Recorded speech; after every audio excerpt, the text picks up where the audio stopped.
¿Se puede invadir Irán? Bienvenidos a este podcast sobre Irán y la situación en Medio Oriente. Es habitual que cada cierto tiempo aumenten las hostilidades entre grupos y países en el Medio Oriente, producto del conflicto árabe-israelí. Hace décadas se habla de un conflicto abierto entre Israel e Irán.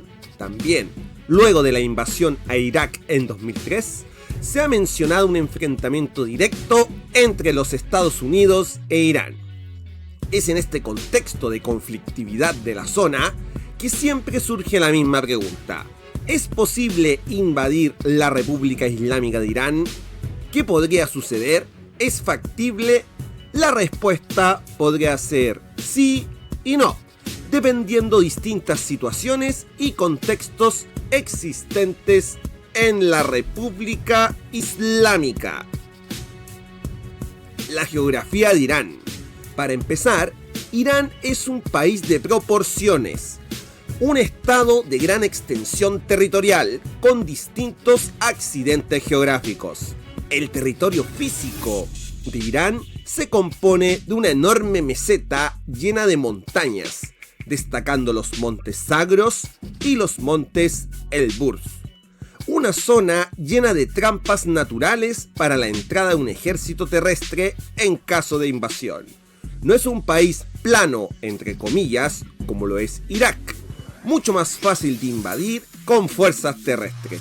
La logística de una invasión a la República Islámica de Irán sería una tarea titánica. Los insumos y los costos en material bélico serían bastante altos. El número de efectivos. La población de la República Islámica de Irán se estima en más de 80 millones de personas. El número de efectivos militares, incluyendo sus reservistas, es de casi 1 millón. Está en el ejército de Irán y la Guardia Revolucionaria Islámica. Un ejército enorme, que si bien no tiene las mismas capacidades tecnológicas que Israel o los Estados Unidos, en proporción al primero, es un enorme ejército. El ejército israelí tiene bastante capacidad, pero es pequeño en efectivos, unos 169.000 más 450.000 reservistas. A pesar de los daños que se podría causar a Irán, una masa de combatientes parece no ser suficiente. La pregunta en este caso a una invasión es: ¿a quién ayudaría esto? Grupos de choque paramilitares del régimen iraní en medio de la población.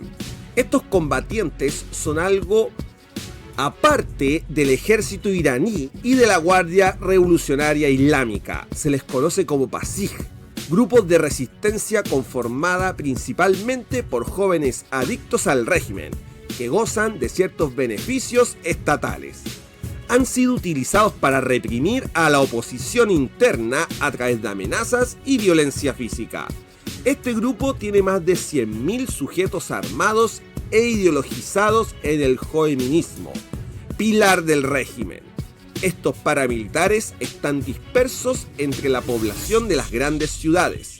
En caso de invasión, sería un grupo tipo guerrilla urbana que causaría grandes dolores de cabeza a un ejército que ingrese a alguna ciudad en Irán. A esto hay que sumarle el ejército y la Guardia Revolucionaria Islámica. Debido a lo anteriormente expuesto, es que una invasión a Irán no es una operación para nada fácil, sino que todo lo contrario. Nos encontramos entonces frente al dilema de una invasión. Para algunos sería preferible un cambio de régimen que invadir. ¿Por qué? La respuesta es sencilla: los enormes costos. ¿De qué tipo? En primer lugar, si la invasión es exitosa, funciona la logística y, finalmente, se logra derrocar al régimen, ¿quién se queda? ¿Quién mantiene fuerzas militares en suelo iraní? Después de la invasión, ¿qué? Estas son las grandes preguntas en términos gubernamentales y militares. Además, otro punto: una invasión puede producir caos en la zona. violencia sectaria y el ingreso con fuerza de grupos extremistas de países limítrofes como Afganistán o Irak, sobre todo del ISIS-K. Imaginar los costos económicos por el tema petrolero a nivel mundial, cómo esto afectaría a ciertos gobiernos, entre otros elementos, parecen ser dinámicas que se piensa antes de ejecutar una invasión. Por eso el cambio de régimen, que el gobierno implosione, sería la mejor opción. ¿Puede hacer implosionar el régimen a partir de ataques a puntos estratégicos? Creemos que sí. Si la fuerza aérea israelí entra a un espacio aéreo iraní y bombardea ciertas zonas y puntos clave que mantienen al régimen, además de avivar a la oposición al régimen iraní, sobre todo de mujeres y de las clases medias, no deberíamos sorprendernos por una tremenda convulsión interna y una transición por colapso. Es inimaginable, pero no imposible. Esperamos te haya gustado este podcast, este video sobre Medio Oriente e Irán e historia actual. Para más videos como este te invitamos a suscribirte al canal y buscarlo en la lista de videos. Muchas gracias y hasta el próximo video.